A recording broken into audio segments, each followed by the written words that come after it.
Dan pemirsa, kita akan membahas kasus yang menjerat Rahmat Effendi, Wali Kota Bekasi, bersama dengan Zainal Arifin Muchtar, pegiat anti korupsi. Assalamualaikum, selamat malam Mas Uceng. Waalaikumsalam, selamat malam. Mas Uceng, selamat tahun baru. Mas Uceng, apa kabar Anda, sehat ya?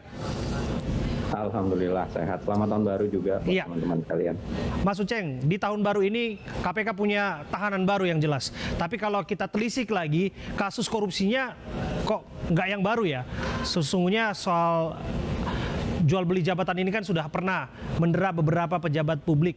Apa yang Anda amati mengenai kasus yang menjerat Rahmat Effendi?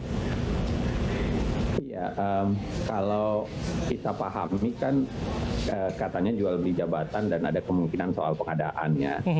Dan dua modus itu sebenarnya bukan modus baru, modus yang sudah berulang sekian lama, dan ini memang catatan kita untuk keseriusan negara dalam hal pemberantasan korupsi.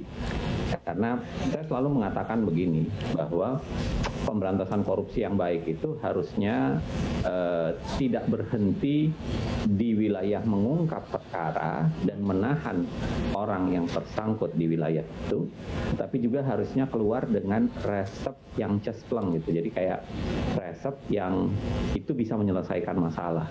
Nah, pada titik ini saya ingin mengatakan baik KPK, Kejaksaan, Kepolisian, dan negara secara keseluruhan itu belum mampu menjawab problem yang sama dan berulang dari sekian lama, yaitu proses koruptif di wilayah lelang jabatan ataupun pengadaan proyek di tingkat daerah maupun di tingkat pusat.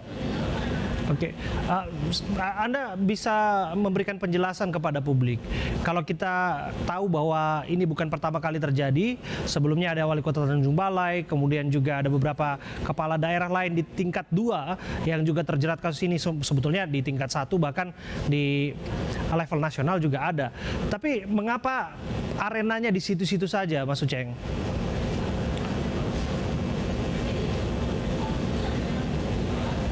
Mas Uceng. Saya pikir kalau kita bicara soal korupsi yang terjadi saat ini, ya. Ya, kami menyimak, silakan Mas. Apa suara saya kedengaran? Kedengaran?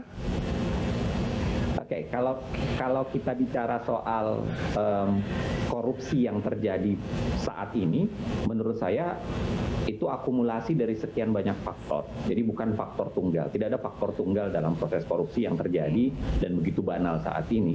Yang pertama misalnya faktor yang tentu saja kita bicara soal faktor politik ya, pemilu berbiaya mahal, kemudian pilkada yang berbiaya mahal maksud saya, dan itu memaksa atau membuat para pengakses kebijakan atau para pembuat kebijakan itu kemudian jualan itu untuk bisa reelektif, untuk bisa terpilih, atau untuk bisa kemudian menjadi pejabat publik tersebut. Yang kedua, selain itu tentu saja kita bicara soal pemberantasan korupsi yang memang belakangan mengalami pelemahan. Saya ingin mengatakan bahwa bukan hanya sekedar lembaga pemberantas korupsinya saja ya, tapi saya melihat bahwa paradigma atau langgam atau bahasa pemberantasan korupsi yang makin memudar setidaknya di tubuh pemerintahan dan partai politik. Kita misalnya kalau sekedar dirunut paling tidak 2 tahun belakangan ya domestikasi KPK, penjinakan KPK, dan berbagai tindakan lainnya yang itu mempertegas bahwa pemerintah lebih mementingkan hal tertentu dibanding kemudian pemberantasan korupsi, itu membuat pemberantasan korupsi mengalami penurunan. Dan itu berimplikasi pada tingkat kepercayaan publik misalnya pada KPK-nya sendiri, termasuk tingkat kepercayaan publik pada keseriusan pemberantasan korupsi yang dihela oleh negara. Paling tidak kita bisa lihat misalnya dari indeks persepsi korupsi yang Indonesia mengalami anjlok terbesar sepanjang sejarah pasca amandemen atau pasca 2002. Jadi kita langsung anjlok 3 poin. Nah, saya pikir itu ikut menyumbangkan sebenarnya ya, ikut menyumbangkan permisivitas orang terhadap praktik koruptif. Jadi bisa jadi orang menganggap ya praktik koruptif itu menjadi proses yang biasa-biasa saja, proses-proses yang sebenarnya masih bisa dilakukan dan kemudian masih wajar.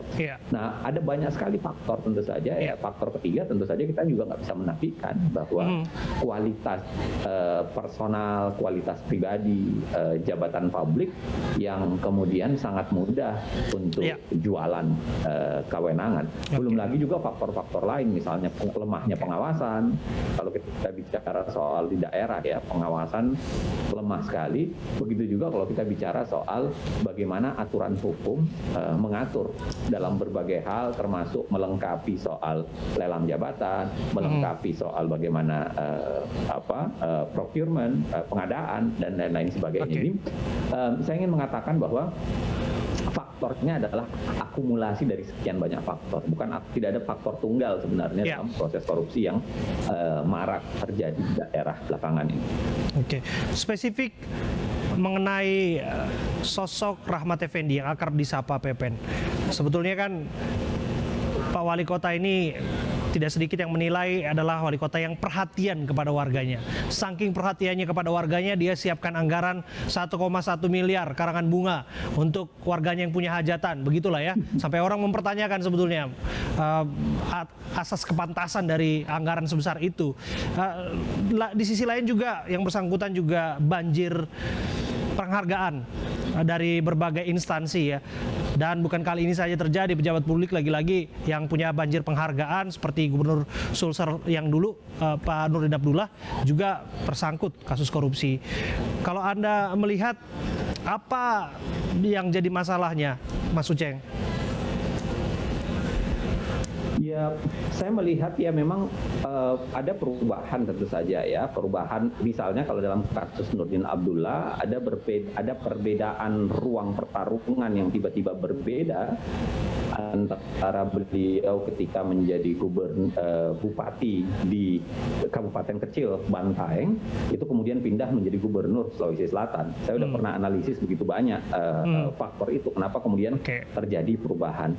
Sedangkan untuk Pak Effendi sendiri, saya tidak punya rekam jejak yang cukup untuk menganalisis. Kalau Pak Nurdin Abdullah kan kebetulan saya menjadi juri ketika dia mendapatkan Bung Hatta Anti Corruption Award saat itu. Saya segarkan sedikit ingatan mengenai salah satu penghargaannya ya, Mas Uceng ya. Pernah dapat piagam dari Komnas Hak Asasi Manusia sebagai tokoh yang dinilai berperan dan berkomitmen tinggi dalam melindungi dan menjamin hak kebebasan beragama dan berkeyakinan di Kota Bekasi. Ini salah satunya. Iya, kalau bahwa begini ya, tidak dalam potret biasanya ya, dalam potret seorang pejabat publik dalam berbagai kasus kita bisa lihat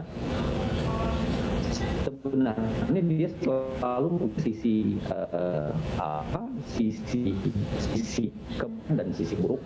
Jadi pada sama mungkin tindakan tertentu di wilayah lain dalam berbagai sosok ya. Kalau kita runut berbagai sosok yang juga tersangkut perkara korupsi, itu biasanya punya sisi-sisi lain di mana dia menutup praktik koruptifnya, menutup tingkah korupsinya itu dengan misalnya dengan jargon-jargon tertentu, misalnya dengan pembahasan tertentu, misalnya dengan memberikan upaya-upaya tertentu. Itu yang pertama. Dan yang kedua, memang pada dasarnya kita tidak bisa menafikan bahwa ada pejabat publik yang melakukan tindakan koruptif, tetapi tidak menutup bahwa pejabat publik itu juga punya prestasi dalam wilayah lain. Itu tidak bisa kita nafikan. Terlepas dari mungkin kita bisa perdebatkan bagaimana metodenya, bagaimana penilaiannya, kenapa kemudian bisa mendapatkan. Tapi pada saat yang sama, ruang pengabdian untuk pejabat publik itu kan memang sangat lebar ya. Sehingga satu sisi barangkali dia melakukan sesuatu, tapi di lain sisi kemudian dia melakukan tindakan-tindakan koruptif. Nah, jadi melihatnya kita tidak bisa mengatakan bahwa penghargaan itu menghilangkan kemungkinan praktik koruptif, termasuk misalnya misalnya status-status wajar tanpa pengecualian sebuah anggaran di daerah itu nggak bisa kita jadikan sarana untuk menyimpulkan bahwa tidak ada praktik koruptif. Karena kita tahu bahwa seringkali yang namanya penghargaan itu juga bisa dibeli ya. Tidak jadi jaminan. BPK waktu itu kan sudah ada perkaranya. Baik, terima kasih Mas Uceng waktu Anda sudah berbincang bersama kami. Sama-sama. Iya, Newsroom.